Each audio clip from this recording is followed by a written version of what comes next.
गुजरात में शराबबंदी की हुई है, लेकिन सब जानते हैं कि शराबबंदी के नाम पे ये लोग वहाँ पे हज़ारों करोड़ रुपए की नकली शराब बेचते हैं। नई पॉलिसी आने से इन लोगों ने जो भ्रष्टाचार मचा रखा था वो रुक गया, वो खत्म हो गया। तो इन लोगों ने पूरा प्लान बनाया कि इस नई पॉलिसी को फेल किया जाए।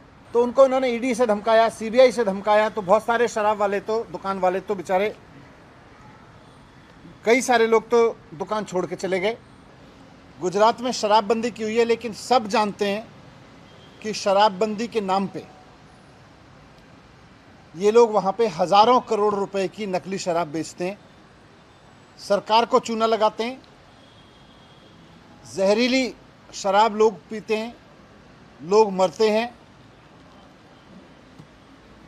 खुलेआम सारे मीडिया में भी, अभी तो पिछले जब से ये हुश ट्रेजेडी हुई है लेटेस्ट वाली, सारे मीडिया में कई खबरें इस तरह की आई हैं जहां अलग अलग कोने में गुजरात के ये देखा गया कि किस तरह से इनके घरों में शराब बन रही है, इनके घरों में शराब बिक रही है, किस तरह से पूरे गुजरात में अलग अलग हिस्सों में किस तरह से खुलेआम शराब बिक रही है। ये आप सब लोगों ने दिखाया। ये सारा धंधा इनके ही लोग चलाते हैं, आपने दिखाया। और ये नकली शराब से मौत का पहला मामला नहीं है। ये लोग कहते हैं हमने गुजरात में शराबबंदी कर रखी है, लेकिन हर दूसरे तीसरे साल ऐसे मामले आते हैं जहां लोग जहरीली शराब पी पी के मर रहे हैं। और फिर जब पड़ताल होती है, मीडिया पड़ताल होती है, तो पता चलता है कि इन्हीं के लोग वहां शराब बेचने और बनाने में शामिल थे। जहरीली शराब पी पी के लोगों की जान जा रही है, लेकिन जहरीली शराब बेचने का, नकली गैरकानूनी तरीके से शराब बेचने का इनका धंधा दिन दूनी रात चौगनी तरक्की कर रहा है। ये मॉडल इन्होंने गुजरात में लागू कर रखा है। दूसरा है दिल्ली में लागू मॉडल। दिल्ली में हमारी सरकार पिछले साल एक नई एक्साइज पॉलिसी लेके आई, एक्साइज पॉलिसी 2021-22। 2021-22 की पॉलिसी लागू होने से पहले दिल्ली में सरकारी दुकानें थीं, ज़्यादातर सरकारी दुकानें थीं। सरकारी दुकानों के ज़रिए दिल्ली में शराब बिकती थी और खूब भ्रष्टाचार होता था उसमें, ब्रांड पुशिंग से लेके और कई तरीके की खबरें आती थी। मैंने खुद रेड कर करके भ्रष्टाचार पकड़ा था वहाँ पे। तो इस तरह एक साल में नई पॉलिसी के तहत सरकार की आय 1.5 गुने से ज़्यादा बढ़ जाती, करप्शन खत्म हो जाता। लेकिन नई पॉलिसी आने से इन लोगों ने जो भ्रष्टाचार मचा रखा था वो रुक गया, वो खत्म हो गया। तो इन लोगों ने पूरा प्लान बनाया कि इस नई पॉलिसी को फेल किया जाए। एक एक करके इन्होंने जितने प्राइवेट दुकान वाले आए थे उनको ईडी की धमकी दी, सीबीआई की धमकी दी। तो प्राइवेट दुकान चलाने वालों को, जो सरकार को ज़्यादा रेवेन्यू दे रहे थे, क्योंकि सरकार ने ट्रांसपेरेंट तरीके से उनको दुकानें दी थी ओपन ऑक्शन करके, तो उनको इन्होंने ईडी से धमकाया, सीबीआई से धमकाया। तो बहुत सारे शराब वाले तो, दुकान वाले तो बेचारे, कई सारे लोग तो दुकान छोड़ के चले गए। और आज दिल्ली में जो नई पॉलिसी में भी 850 दुकानें हो सकती थीं, आज दिल्ली में कुल 468 दुकानें चल रही हैं।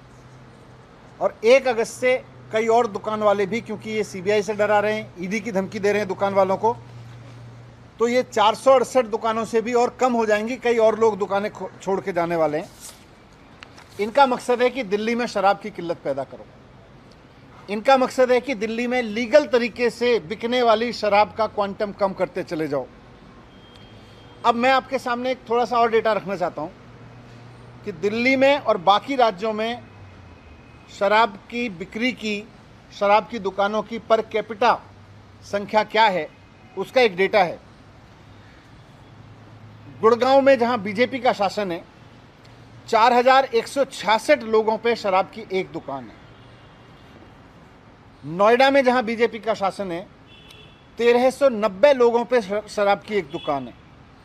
बेंगलोर में जहां भारतीय जनता पार्टी की सरकार है, 12,179 लोगों पर एक दुकान है। बीजेपी का गोवा है, गोवा में 761 लोगों पे एक दुकान है। नई पॉलिसी के तहत अगर दिल्ली में मैक्सिमम दुकानें भी खुल जाती तो उसके बावजूद 850 दुकानें भी खुल जाती तो यहाँ 22,707 लोगों पे एक दुकान होती, और आज जब 468 दुकानें हैं तो 41,192 लोगों पे एक दुकान है। इसी से अंदाज़ा लगाया जा सकता है कि ये ईडी की धमकी देके, सीबीआई की धमकी देके चाहते हैं कि लीगल शराब का धंधा यहाँ भी बंद हो और इलीगल धंधे को बढ़ावा मिले, नॉन ड्यूटी पेड धंधे को बढ़ावा मिले, स्पिरिट्स लिकर को बढ़ावा मिले। ये इनका पुराना धंधा था, ये वापस उस धंधे को लाना चाहते हैं। अगर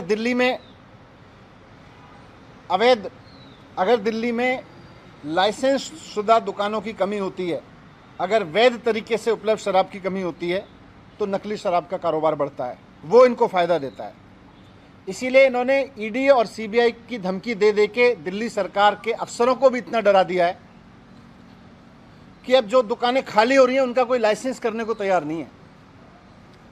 दुकानें, जैसा मैंने बोला, बहुत सारी खाली हुई, अरबी और भी होंगी, लेकिन इन्होंने ईडी और सीबीआई की धमकी दे दे के अफसरों को इतना डरा दिया है कि अब कोई जो दुकानें खाली हो रही हैं उनका ठेका देने को, उनका ऑक्शन करने को, उनका टेंडर करने को तैयार नहीं है, उनकी नीलामी करने को तैयार नहीं है। और जो एग्जिस्टिंग पॉलिसी है, जो 2021-22 की पॉलिसी है, वो 31 जुलाई को अब ख़त्म हो रही है। डर के मारे कोई ऑफिसर इस पॉलिसी को भी आगे बढ़ाने को तैयार नहीं है। इन्होंने पूरी सीबीआई की धमकी दे रखी है, सबको ईडी की धमकी दे रखी है।